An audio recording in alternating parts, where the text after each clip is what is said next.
Ya, oke guys, selamat siang. Kembali lagi bersama saya. Hari ini hari Rabu ya guys ya, tengah pekan nih. Tanggal 7 Desember sekitar jam setengah tiga, ya setengah tiga siang lah ya. Ya, hari ini kita akan membahas yang beberapa waktu lalu juga sempat ramai karena IPS ya dan juga laba bersih di kuartal tiganya itu turun ya, turun drastis berdasarkan QNQ maupun years on years begitu. Nah, saham apa ini? Ya, tentu saja saham Telkom atau Telkom Indonesia ya. Ini adalah saham plat merah begitu ya. Ya, langsung aja kita lihat profilnya dulu dan kenapa nih kok bisa sih untuk IPS atau labanya di kuartal 3 itu menurun ya. Ada apa nih begitu.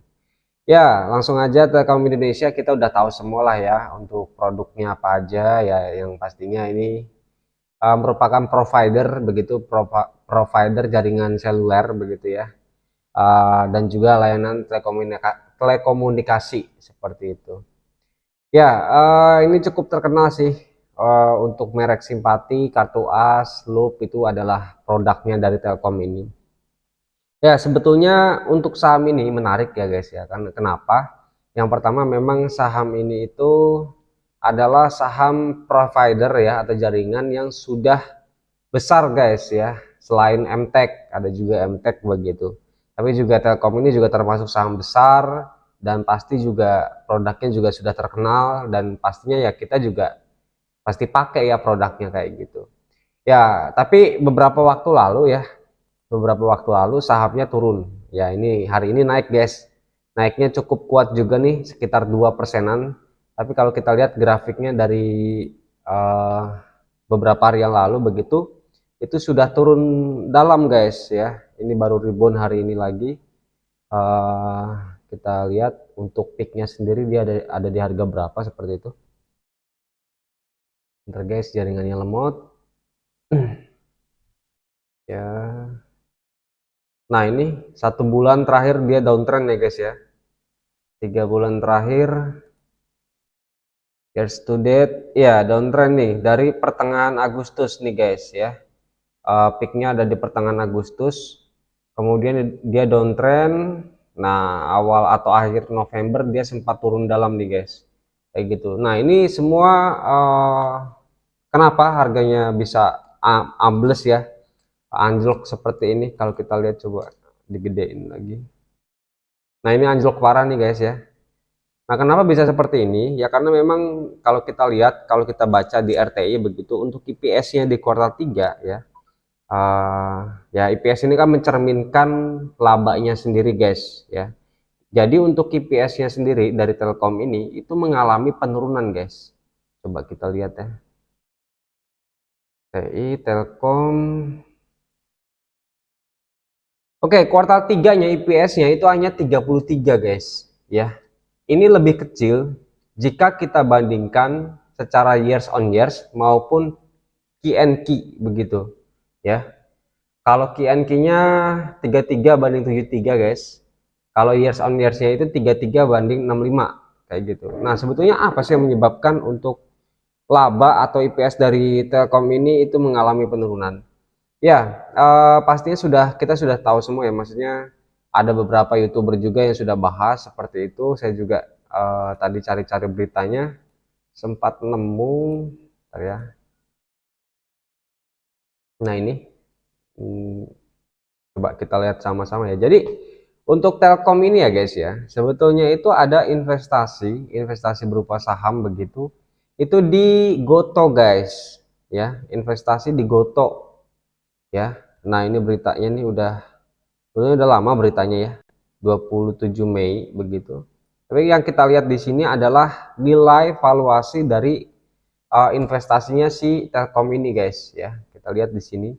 Jadi untuk Goto sendiri ya secara komersial besarnya investasi Telkom di Goto adalah sebesar 150 juta dolar ya atas konversi CB dan 300 juta dolar atas konversi preferred stock option ya, sehingga total investasinya itu adalah 450 juta ya. dengan 6,4 triliun seperti itu. Nah ini ya, 6,4 triliun ini adalah investasi Telkom di Goto guys, seperti itu ya. Sehingga kalau dia dikonversi menjadi saham itu sebesar 89.000 lembar saham atau 23 miliar ya guys ya, 23 miliar lembar setelah stock split. Jadi untuk si Goto ini itu ternyata pernah stock split guys ya di tahun 2021 kalau nggak salah, sebelum dia masuk IPO kayak gitu, sebelum dia IPO. Nah, jadi tapi yang kita apa namanya garis bawahi juga di sini adalah untuk si Telkom ini ya itu berinvestasi dengan harga per sahamnya itu adalah 270 guys per lembar sahamnya kayak gitu. Sekarang harga saham Goto berapa guys? Coba kita lihat. Iya, 107 guys ya, 107. Nah, untuk si Goto ini ya itu sudah ARB berhari-hari guys ya. Kalau kita lihat coba di sini Goto. Ya ini sudah ARB berhari-hari, memang ya dari awal pun juga saya nggak percaya juga sih Goto. Kenapa? Karena utangnya gede banget guys, bengkak banget gitu loh ya. Jadi lebih mudah untuk downtrend daripada uptrend. Saya pun juga mikir-mikir juga kalau masuk sini guys. Ya untungnya nggak masuk guys. Ya mungkin juga ada saatnya dia akan naik ya guys. Tapi untuk sekarang ini menurut saya sih nggak worth it untuk Goto ini. Nah ini ARB. Ya, dari years to date dari Mei, Juni ya, Juni di sini ya guys ya. Di harga 400-an ya, 300-an lah ya, belum nyentuh 400. Begitu dia sempat cuan, si Telkom ini sempat cuan. Kenapa? Karena dia pernah nyentuh 300-an ke atas guys. Sedangkan untuk average-nya dari Telkom ini adalah 270 kayak gitu. Jadi dia sempat cuan guys. Tapi karena sahamnya ini turun begitu ya. Karena saham Goto ini turun, maka ini tercatat guys di laporan keuangan kuartal 3 dari si Telkom ini. Kayak gitu ya. Jadi tercatat di sini begitu loh. Nah, eh gini guys. Sebetulnya si Telkom ini kan belum jualan ya guys ya, belum jualan satu lembar pun. Cuman memang pada sistemnya sendiri itu tercatat kerugiannya. Kayak gitu guys ya. Tapi ya dia tidak rugi secara material, ya ruginya secara administrasi aja, secara laporan keuangan aja kayak gitu. Karena setahu saya Telkom ini belum menjual satu lembar pun saham dari Goto kayak gitu. Jadi masih ada di dalam gitu loh guys ya. Itu guys. Nah, kenapa saya yakin dia belum menjual? Karena memang di sini kita lihat mana ya? Bentar ya. Nah ini, namun perlu dipahami bahwa investasi Telkom pada Goto bukan bertujuan menghasilkan gain jangka pendek guys ya. Telkom sebagai korporasi teknologi komunikasi bertujuan memperoleh sinergi jangka panjang. Nah ini makanya saya yakin kalau Telkom ini belum menjual saham Goto kayak gitu. Jadi masih nyangkut istilahnya ya. Kalau retail bilang masih nyangkut begitu ya. Sama, bukan kita doang yang nyangkut guys kadang ya. Tapi Telkom ini juga nyangkut ternyata ya di harga 207 kayak gitu guys ya. Tadi mana tadi? 270 kayak gitu. Sekarang harganya 107. Oke, kita coba mau hitung penurunannya berapa sih guys ya. Minusnya udah berapa sih kayak gitu. Ya udah kita hitung aja 107 guys. Oh, sorry. Kan 270 dia punya average-nya kan 270 ya guys. Dikurangi dengan 107 dapat segini. Berarti ini adalah penurunannya ya guys ya. Penurunannya 163 begitu. Berarti dibagi dengan 270 dapat ini dikali dengan 100%. Oke. Sudah rugi ya dari average rata-ratanya itu ke harga 107. Si Telkom ini sudah rugi sebesar 60% atau minus 60% guys ya untuk investasi Telkom di Goto seperti itu ya. Ini sungguh penurunan sangat luar biasa sekali sih guys ya, artinya menyangkut di harga 60 persen pun juga ya sudah terlalu dalam seperti itu guys ya. Maka dari itu kerugiannya berapa? Kerugiannya berarti kita kalikan dengan dia investasi berapa nih tadi, coba ya kita lihat. 6,4 triliun ya guys ya, 6,4 triliun. Awalnya kan 150 juta dolar guys, tapi dia nambah lagi 300 juta kayak gitu. Ya, totalnya 450, kemudian ekuivalennya 6,4 triliun. Oke, berarti mana tadi? Ini dikalikan dengan 6,4 aja guys ya. Ini dibagi 100. Iya, dapat 3,86 guys ya. Jadi 3,86 berarti ini adalah triliun ya guys ya, 3,8 triliun seperti itu guys. Ya, ini kerugian yang sangat luar biasa sekali ya. Artinya si Telkom ini hampir setengah, bahkan sudah setengah lebih seperti itu. Ya, ini sungguh luar biasa sekali. Ya, inilah yang mengakibatkan untuk IPS-nya sendiri dari Telkom itu di kuartal 3-nya itu tergerus. Walaupun si Telkom ini belum menjual satu lembar pun saham dari Goto guys. Seperti itu ya. Nah itu guys ya, jadi karena investasi di GoTo ini yang mengakibatkan si Telkom ini rugi kayak gitu ya. Tapi guys ya, gini guys, kan ini mau mendekati window dressing. Window dressing itu apa sih? Window dressing itu adalah salah satu aksi korporasi ya untuk mempercantik laporan keuangan dari suatu perusahaan seperti itu. Nah, salah satu caranya bagaimana? Salah satu caranya adalah mereka menjual saham-saham yang mereka punya ya. Itu saham-saham yang jelek ya. Mereka jualin, misal Telkom. Telkom kan punya saham di Goto guys ya. Nah, si saham Goto ini itu bisa jadi ya, bisa jadi sini ya, belum pasti juga. Itu bisa si Telkom ini jual guys. Kayak gitu ya, bisa bisa dijual. Kenapa? Karena untuk mempercantik laporan keuangan dari Telkom ini, itu bisa jadi guys ya, bisa jadi pilihan pertama. Kemudian pilihan keduanya ya dari Gotonya sendiri guys, mungkin Gotonya punya aksi koperasi agar laporan keuangan si Goto ini dibagus-bagusin.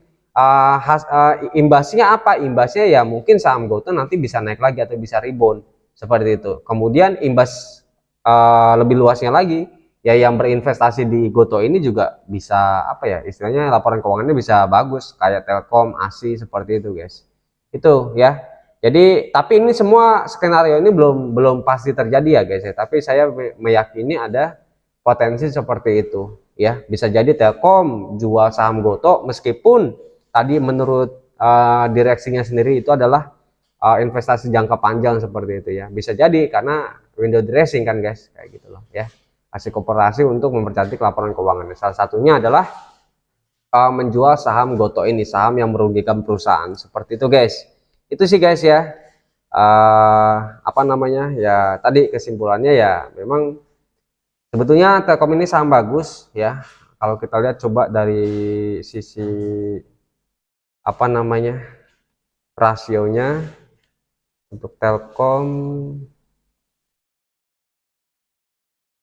Ya, oke. Sorry guys, tadi ada gangguan sedikit. Ya, kita coba lihat Telkom secara valuasi ya guys ya. Jadi nanti kita hari ini menghitung harga wajarnya berapa sih? Ini kan IPS-nya turun kayak gitu kan. Jadi harga wajarnya harusnya dia berapa kayak gitu kan. Tapi hari ini sih dia naik kencang nih 2,22%. Sekarang ya udah tutup marketnya begitu. Kita lihat coba untuk valuasi ya, untuk valuasi harganya sih sebetulnya saya menggunakan melihat dari dividen yieldnya seperti itu, tapi nggak ada salahnya juga kita melihat pairnya guys ya. Sebetulnya juga sebelum apa ya, sebelum berita Telkom investasi di Goto juga ini sahamnya udah kemahalan menurut saya guys untuk Telkom ini kayak gitu. Makanya saya juga nggak masuk meskipun ya kita tahu ini Telkom ini perusahaan besar dan juga bagi dividen, tapi karena valuasi dividennya udah kecil banget ya, sekitar 4%-an begitu ya, mendingan saya nabung di reksadana aja kayak gitu kan. Nah ini Untuk dari per sendiri ya rasio 16 kali. Ya menurut saya untuk pernya ya dari rasio sendiri ya udah nggak worth it guys ya. Udah kemahalan kalau menurut saya ya. Kita idealnya masuk di suatu emiten itu pernya itu di bawah 5 itu paling bagus. Kalau di bawah 10 ya ya bagus juga sih, tapi nggak terlalu wow banget nanti kenaikannya kayak gitu ya. Kalau saran saya sih pernya masih di bawah 5 ya. Kemudian untuk PBV 2,93 ya udah ya medium lah ya segini ya. Mahal ya, tapi nggak terlalu mahal banget sih ya. Kalau kita lihat dari pernya sih yang mahal. Kemudian IPS analis nanti di sini kita hitung dividen yieldnya ya guys ya, potensinya berapa sih kayak gitu.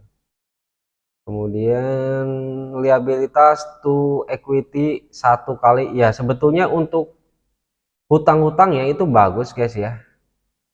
Nggak ada masalah. Ya liabilitasnya sih nggak ada masalah sih guys ya, bagus. Artinya utang-utangnya ya gede tapi nggak terlalu gede banget ya guys ya, nggak, maksudnya masih bisa diimbangi lah dengan ekuitasnya atau laba bersihnya seperti itu guys. Kalaupun dia sekarang mau melunasi utang-utang artinya bisa begitu ya, itu sih guys. Kemudian ROE 18% ya, ini medium ya, di atas 20% itu bagus ya. Di atas 30% itu istimewa kayak gitu. Kalau 18 ya bagus juga sih ya, ROE nya lumayan lah kayak gitu. Ya oke, berarti saya simpulkan dari segi rasio pernya udah mahal, kemudian PBV juga sama, kemudian deep to equity-nya bagus guys ya, liabilitas to equity juga bagus, artinya hutang-hutangnya ya bisa masih seimbang ya antara hutang dengan laba bersih, nggak ada masalah. ROE juga ya bagus lah segini. Jadi cuman pernya aja yang mahal guys. Gitu. Per ini pengaruhnya dari mana? Per ini pengaruhnya dari IPS-nya guys. Ya IPS-nya udah maksudnya kecil banget kayak gitu loh ya IPS-nya. Oke, nah sekarang itu kan dari, berarti kalau dari valuasi rasio sendiri memang harga sahamnya sih sudah cenderung mahal ya guys ya, kayak gitu. Nah tapi kalau kita lihat berdasarkan kacamata dividen yield begitu, coba ya kita hitung aja. Kita harus buka RTI dulu untuk melihat histori dividen yang dia bagikan guys. Telkom ya sebetulnya DPR-nya worth it guys ya, 80%-an itu ideal. Dan terakhir dia bagi 60%. Ideal banget sih guys ya. Tapi memang harganya udah mahal kayak gitu ya. Kalau dia turun pasti saya masuk guys ya. Kalau dia turun pasti saya masuk. Tapi harga wajarnya berapa sih menurut saya seperti itu berdasarkan dividen yield. Ya, kita hitung aja 81% tambah 80% tambah 60% dapat segini bagi 3. Oke, 73,6 ya, anggaplah 74 kita bulatkan ya guys ya. 74% adalah potensi dividen ya, atau rata-rata dividennya, nilai tengah dari dividen DPR-nya yang pernah dibagiin selama 3 tahun terakhir ya, 74%. Nah, dari 74% ini dapat berapa nih? IPS-nya kan anualisnya potensinya adalah 223 guys. Dapat segini dibagi 100. Oke, 165 guys. Ini adalah potensi dividen yang akan dia bagikan di tahun 2023. Dia bagian itu biasanya itu di bulan 6 guys. Ya, di bulan 6 seperti itu. Nah, kemudian dari sini kita hitung dividen yieldnya berapa. Ini dibagi dengan 3680. Ini penutupan harga hari ini ya guys ya, 3680. Dapat iya 4,4% guys. Ya menurut saya 3680 itu memang sudah di harga wajarnya seperti itulah ya. Makanya wajar dia turun dalam ya. Ini turun banget nih ya, turun dalam nih. Ya karena memang harganya segitu guys, segini ya. Tapi range-nya berapa sih harga wajarnya ya, kita hitung aja. Berarti kan tadi kan kita hitung ulang 74 dikali dengan IPS potensinya itu anualisnya 223 guys, dapat segini dibagi 100 dapat 165 dibagi dengan 0,06. Iya, 2.700 ya. Berarti saya simpulkan harga wajarnya ya memang 2.700 sampai 3.000-an itu harga wajarnya. Dia pernah nyentuh ke harga berapa sih? 4.000 ya guys ya. Iya 4.000-an ya. 4.000. Ya, ini kalau dia turun kurang dari 3.000 pasti saya masuk guys. Kayak gitu ya. Paling enggak berarti ke 3.700 sorry ke 2.700-an. Seperti itu guys ya. Pasti saya akan masuk. Kenapa? Karena DPR-nya itu gede ya. Kemudian ini adalah salah satu perusahaan provider yang menurut saya juga sudah besar di Indonesia begitu, dan prospeknya juga bagus, yang mana manusia membutuhkan komunikasi kayak gitu ya. Pasti sangat diuntungkan sekali dengan kebutuhan manusia ya, yang komunikasi tadi itu ya. Komunikasi itu sangat penting, apalagi memang belum merata lagi kan untuk komunikasi yang ada di Indonesia, khususnya di bagian wilayah timur. Artinya masih ada ruang gerak ekspansinya dari Telkom ini kayak gitu ya. Ya itu sih guys ya.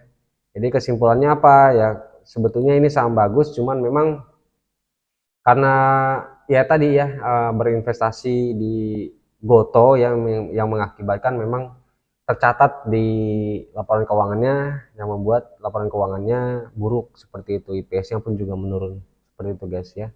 Tapi kalau di bawah 3.000-an ya pasti saya masuk kayak gitu sih guys. Nah itu aja guys yang mungkin pembahasan kita di saham Telkom pada hari ini. Jika video ini bermanfaat, jangan lupa untuk subscribe ya, dan juga like. Sampai jumpa di lain waktu. See you semua guys, bye.